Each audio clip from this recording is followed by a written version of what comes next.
Hello friends, स्वागत है सभी का मेरे YouTube channel SV coaching classes पर। और जैसा कि मैंने आपसे अपने प्रीवियस वीडियो में डिस्कशन कर दिया था डी ब्रॉगली इक्वेशन है, यानी डी ब्रॉगली की जो आपकी समीकरण थी उसका डिस्कशन मैंने आपसे कर दिया था।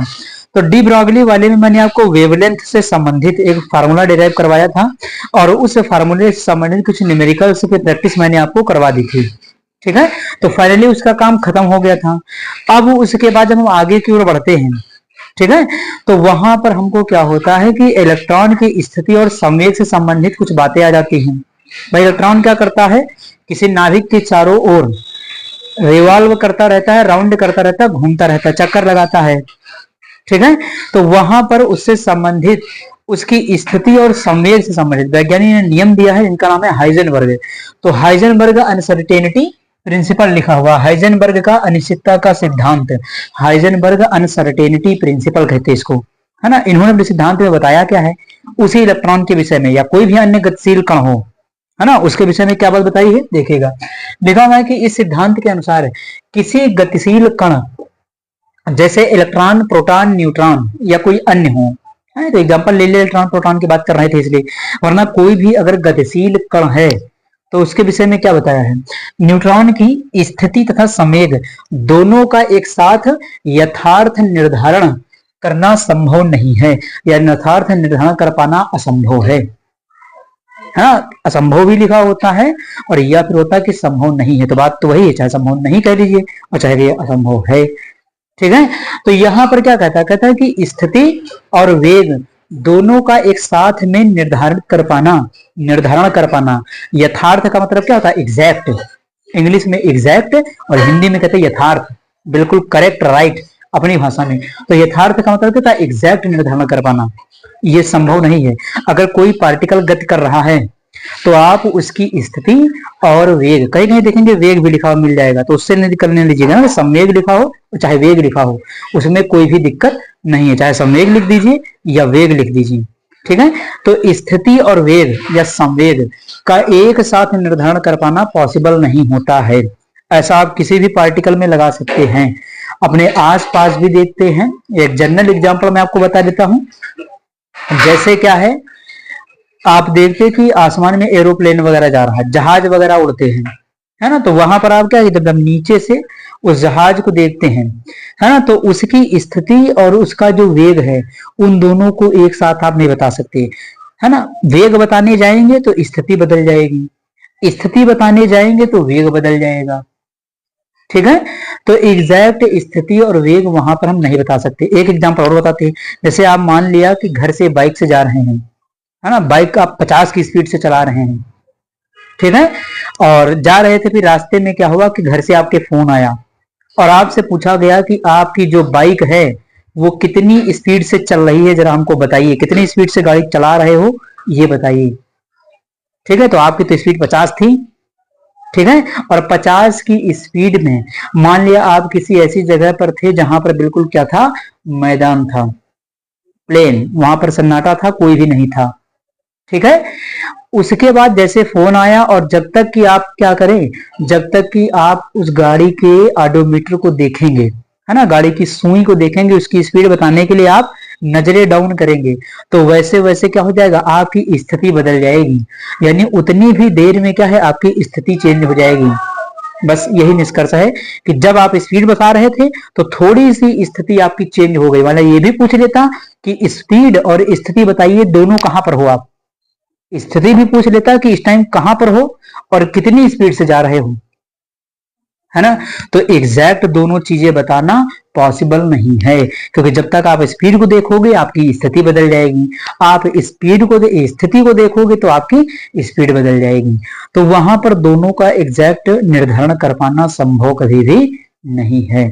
यहां पर हाइजेनबर्ग ने यही बात बताई है कि स्थिति और वेग दोनों को हम एक साथ निर्धारित नहीं कर सकते। अगर वो पार्टिकल क्या है, गतिशील है, गतिमान है, गति कर रहा है। ठीक है, तो देखिएगा उसके बाद लिखा हुआ है कि अर्थात दैट इज करके लिखा हुआ है डेल्टा एक्स, है ना। डेल्टा एक्स क्या है, तो डेल्टा एक्स स्थिति में अनिश्चितता है, अनसर्टेनिटी है किसमें, पोजीशन के अंदर। तो डेल्टा एक्स क्या है, स्थिति में अनिश्चितता है। डेल्टा पी क्या है, संवेग में अनिश्चितता है। ठीक है। h अपॉन 4 पाई क्या है, एक कांस्टेंट है, नियतांक है। h का है प्लैंक कांस्टेंट है, 4 पाई तो आप जानते हैं मैथ का कांस्टेंट पाई होता है। ठीक है, और ये है ग्रेटर देन, ठीक, और ये है इज इक्वल टू।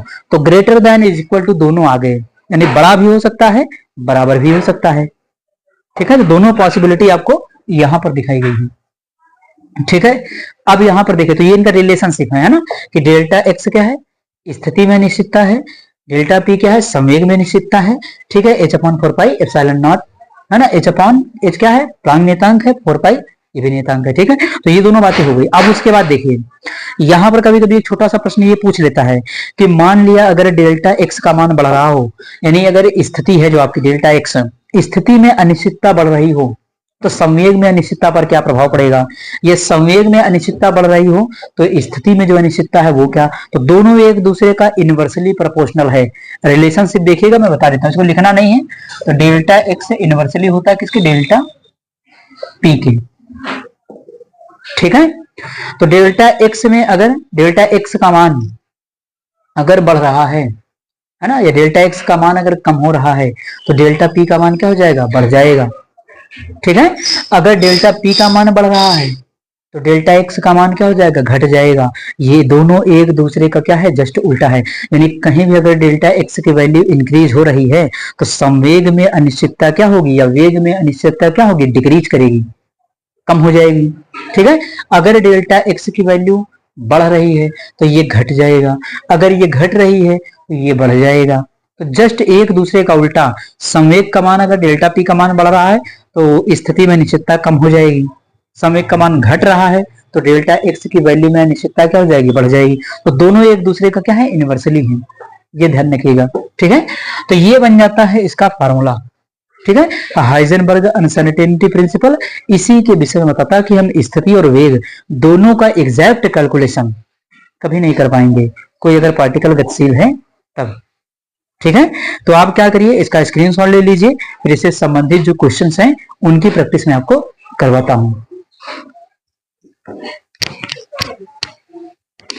तो चलिए अब यहां पर देखिए क्वेश्चन नंबर फर्स्ट जो आपकी स्क्रीन पर आ गया है, इसको मैं बताता हूं कि ये कैसे सॉल्व होगा। ये हाइजेनबर्ग अनसर्टेनिटी प्रिंसिपल, जो क्वेश्चन पढ़ेंगे तो पढ़ने से पता चल जाएगा कि किस फार्मूले पर बेस्ड है, या किसके सिद्धांत या किसके नियम से संबंधित है सवाल।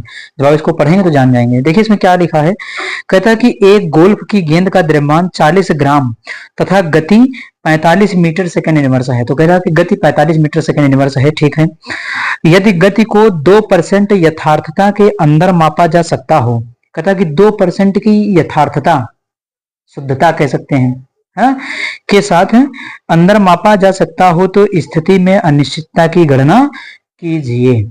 तो कह रहा है कि स्थिति में अनिश्चितता डेल्टा एक्स निकालना है आपको, अभी पीछे फार्मूला बताया है तो निकाल सकते हैं, वहां पर कोई दिक्कत खास इसमें नहीं आएगी। बस ध्यान क्या रखना होगा, तो सबसे पहले जो सवाल में दिया गया है उसको लिखना होगा। 2% की यथार्थता कह रहा है ना, तो यथार्थता के साथ जब हम एग्जैक्ट वेग निकाल लेंगे v की वैल्यू, तब हम फार्मूले का यूज कर सकते हैं। तो कह रहा है कि 2% की यथार्थता है ना, यानी 2% का हेर फेर हुआ है उसके अंदर, तो जो हेर फेर हुआ है उसी परसेंटेज को लेकर के हम क्या करेंगे, एग्जैक्ट इसका जो वेग है वो निकाल लेंगे, और वेग निकालने के बाद फार्मूले को लगा देंगे, सीधे आंसर मिल जाएगा आपका। ठीक है, तो सवाल के अंदर जो दिया गया है सबसे पहले उसको लिख लेते हैं। तो सवाल में देखिएगा क्या, सबसे पहले आपको इसमें दिया है गेंद का द्रव्यमान, तो ये 40 ग्राम दिया है, तो द्रव्यमान एम दे दिया है। ठीक है, उसके बाद कह रहा कि इसका जो वेग दिया है 40 मीटर सेकंड इनवर्स, तो वेग दे दिया यानी v, लेकिन v का एग्जैक्ट कैलकुलेशन 2% यथार्थता के साथ करेंगे। ठीक है, उसके बाद कह रहा था कि ये हो गया, तो चलिए 2-3 चीज आपको पता है, 2% की यथार्थता है उसको लिख देते हैं। तो चलिए यहाँ पर सॉल्व करते फिर इसको हम। तो सोल्यूशन में क्या लिखेंगे, है ना, कि 2%, है ना, 2% यथार्थता के साथ, यथार्थता के साथ,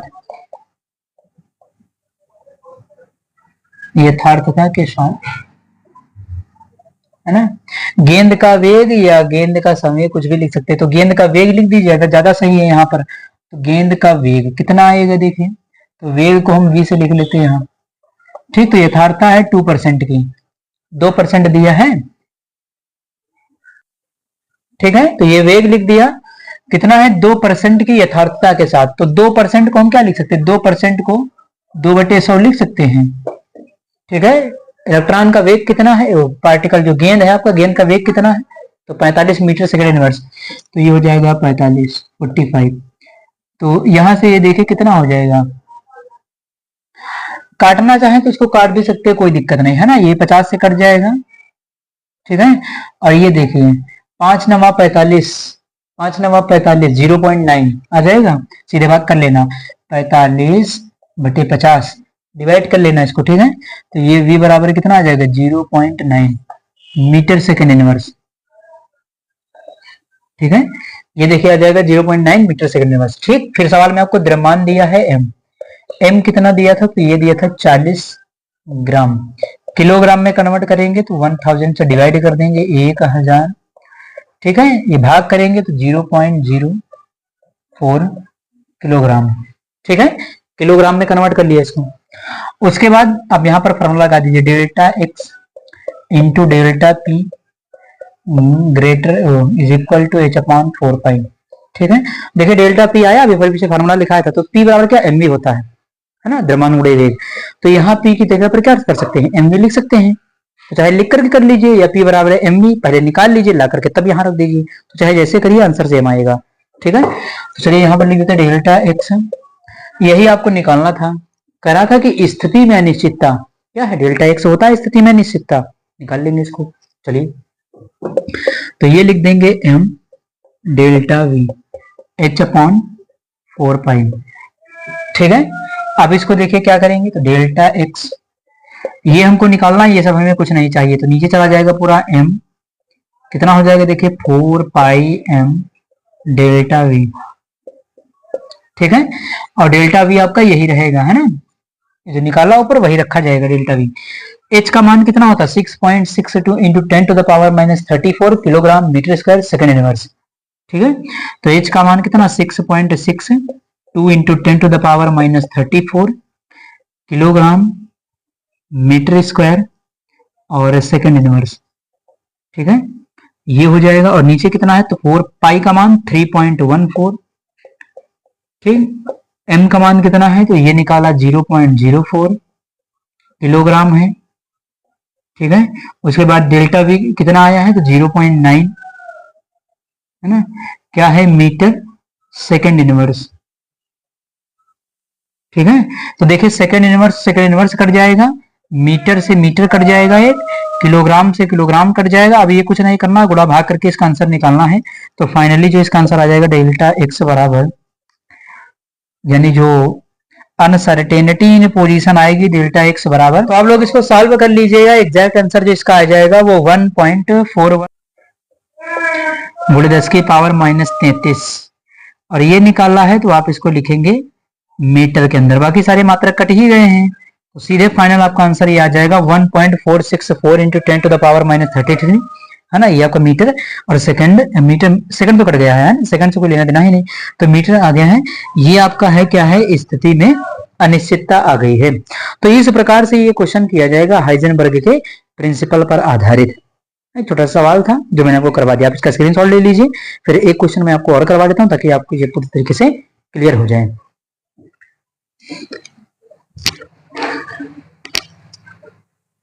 तो चलिए अब देखिएगा क्वेश्चन नंबर सेकंड आ गया है। इसमें क्या कहा गया है, तो ये भी आसान क्वेश्चन है, क्वेश्चन इसके बहुत कठिन नहीं है। अगर कोई क्वेश्चन आपसे नहीं हो पाया तो आप उसको कमेंट बॉक्स में पूछ सकते हैं। ठीक है, तो देखिए क्या लिखा है, कहता है कि 1 किलोग्राम सनहती वाली, देखिए सनहती, फिर आ गया वही सनहती। ये सनहती क्या है, सनहती होता है मास, द्रव्यमान, है ना, शुद्ध प्योर हिंदी में लिखा है सनहती। तो सनहती क्या है, मास है, द्रव्यमान है उसका। ठीक है, तो 1 किलोग्राम सनहत वाले कण के वेग में अनिश्चितता क्या होगी, कह रहा कि इसके वेग में अनिश्चितता पूछ रहा, डेल्टा v। ठीक है, निकाल लेंगे क्या होगी यदि स्थिति में अनिश्चितता 1 एंगस्ट्रॉम हो, स्थिति में अनिश्चितता 1 एंगस्ट्रॉम और h का मान दे दिया है। ठीक है, तो बिल्कुल आसान है, जो फार्मूला यूज किया था वही करके इसको सॉल्व कर लेते हैं। तो मास दे दिया है 1 किलोग्राम का, बाकी आपको प्लांक नियतांक और 1 एंगस्ट्रॉम वगैरह 1 एंगस्ट्रॉम सब दे दिया है। चलिए करते हैं इसको। तो देखिए इसमें जो दिया गया सबसे पहले इसको लिख लीजिए, है ना, क्या दिया है आपको, तो इसने दिया है आपको स्थिति में अनिश्चितता, जिसको हम डेल्टा x से लिखते हैं। तो स्थिति में अनिश्चितता डेल्टा x कितना है 1 एंगस्ट्रॉम।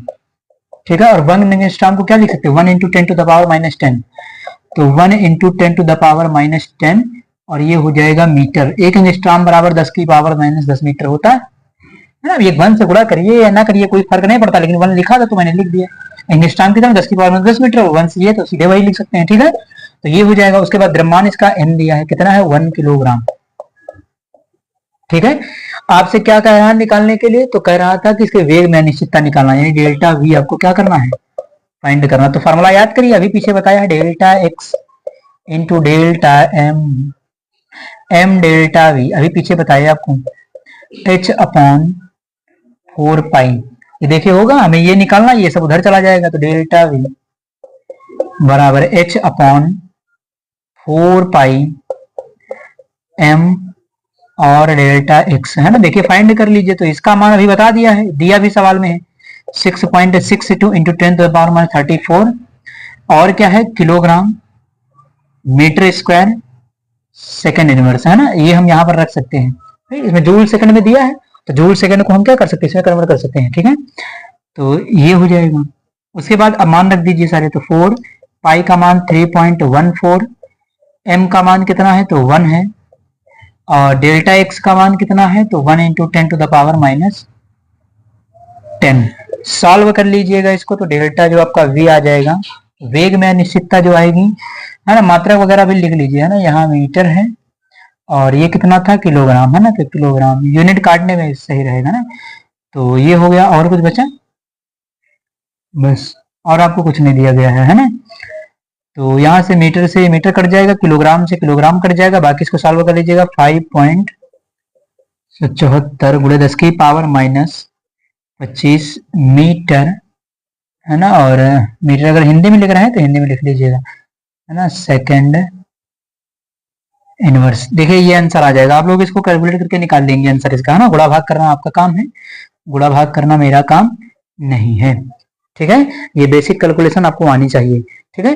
तो इस प्रकार से हो जाता है ये क्वेश्चन नंबर सेकंड। आप इसका स्क्रीनशॉट ले लीजिए, फिर इसके बाद एक छोटे से टॉपिक का डिस्कशन मैं आपसे कर लेता हूं।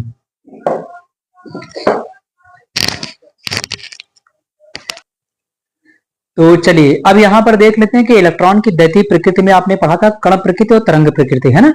तो तरंग प्रकृति के विषय में थोड़ा बहुत श्रोडिंगर ने, है ना, क्वांटम मैकेनिकल मॉडल जो आपका आता है वो श्रोडिंगर ने दिया था, क्वांटम मैकेनिकल मॉडल। और उस क्वांटम मैकेनिकल मॉडल में इलेक्ट्रॉन की तरंग प्रकृति की डिटेल में व्याख्या की थी श्रोडिंगर ने, है ना। हालांकि यहाँ पर आपको बहुत ज्यादा नहीं पढ़ना होता है 11th क्लास में, लेकिन जब आप ग्रेजुएशन वगैरह में जाते हैं तो वहां पर फिर आपको ये श्रोडिंगर की जो समीकरण है, इसका डेरिवेशन, है ना, इसका जो वेवलेंथ नेचर है, जो इसका वेव नेचर है, उसके बारे में डिटेल में पढ़ना होता है। तो ये आपको ग्रेजुएशन वगैरह में मिलता है, यहाँ बहुत ज्यादा नहीं, यहाँ इनकी समीकरण है, और कुछ कभी हो सकता है छोटा मोटा सवाल मिल जाए तो मिल जाए, वरना इक्वेशन ज्यादा इंपॉर्टेंट रहती है। क्या बताया है, इक्वेशन कौन सी है, ये बात यहाँ के लिए महत्वपूर्ण होती है, ठीक है। तो देखिएगा लिखा हुआ है श्रोडिंगर तरंग समीकरण, यानी श्रोडिंगर वेव इक्वेशन, है ना। तो इलेक्ट्रॉन के बिहेवियर में जो उसका वेव नेचर है उसको बताने के लिए श्रोडिंगर ने क्वांटम मैकेनिकल मॉडल लिया था, ठीक है, जो तरंग प्रकृति पर आधारित है, ठीक। देखिए इसमें क्या बताया है, देखिए वैज्ञानिक श्रोडिंगर ने 1926 में परमाणु के नाभिक के चारों इलेक्ट्रॉन के व्यवहार की व्याख्या करने के लिए एक गणितीय समीकरण प्रस्तुत की, जिसे श्रोडिंगर तरंग समीकरण कहते हैं। तो कहता है कि इलेक्ट्रॉन के बिहेवियर की व्याख्या करने के लिए, और बिहेवियर भी कौन सा, तरंग प्रकृति उसका, है ना, इलेक्ट्रॉन की स्पेशल तरंग प्रकृति, ठीक है, इलेक्ट्रॉन तरंग के रूप में चलता है ना, ठीक है। तो उसको प्रदर्शित करने के लिए एक समीकरण दिया है, और ये समीकरण डेरिवेशन भी इसका होता है। डेरिवेशन आपको यहाँ नहीं पढ़ना है, डेरिवेशन जब आप ग्रेजुएशन में जाएंगे, बीएससी वगैरह में, एमएससी वगैरह में, तो वहां पर आपको मिलता है, ठीक है। तो ये ध्यान रखिएगा, तो आपको डेरिवेशन वगैरह वहां मिलता है, यहाँ डेरिवेशन आपको नहीं पढ़ना है। यहाँ समीकरण देखिए क्या लिखा है, ये जो सिंबल बना है इसको डेल्टा कहते हैं। देखिए डेल्टा अलग अलग टाइप के कई कई प्रकार के होते हैं, अलग अलग बनाए जाते हैं। यहाँ पर इन्होंने सिंबल जो बनाया है वो ये बना डेल्टा, डेल्टा स्क्वायर साई। ये सिंबल जो देख रहे हैं त्रिशूल के जैसा, इसको कहते हैं साई। ये तरंग फलन है ना, कि तरंग कितनी ऊंचे गई कितनी नीचे गई, है ना, उसके बीच का एम्पलीट्यूड मापता है, ठीक है। तो तरंग फलन है, वेव फंक्शन है, साई कहते हैं इसको, है ना, PSI से लिखते हैं लेकिन साई पढ़ते हैं इसको, ठीक है। तो ये साई है तरंग फलन, ठीक। तो डेल्टा स्क्वायर साई अपॉन में डी, ये डेल्टा एक्स स्क्वायर है है ना। ये आपका डेल्टा स्क्वायर साई अपॉन में डेल्टा वाई स्क्वायर है, डेल्टा स्क्वायर साई अपॉन में डेल्टा जेड स्क्वायर है, plus 8 pi square m upon h square, h Planck नियतांक है, ठीक है। E minus V epsilon naught बराबर 0। ये टोटल किसके बराबर होता है, तो शून्य के बराबर होता है, 0 के बराबर होता है, ठीक है। अब यहां पर देखिए ये जो सिंबल है साई जो मैंने आपको बताया है ना, ये क्या है, तो देखिए जैसे तरंग आपकी पता है आपको, इस तरीके से मैंने बना देते हैं यहाँ पर डायग्राम में छोटा सा समझाने के लिए केवल आपको।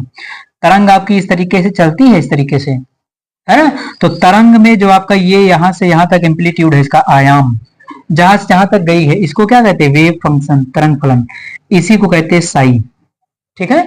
तरंग कितनी ऊंचे गई है, कितनी नीचे गई है, वही कहलाता है आपका तरंग फलन, ठीक है, इसी को कहते हैं साई, ठीक। तो इसके तरंग के आयाम को मापने के लिए जो सिंबल है वो आपका तरंग फलन है, ठीक है, इसको साई कहते हैं।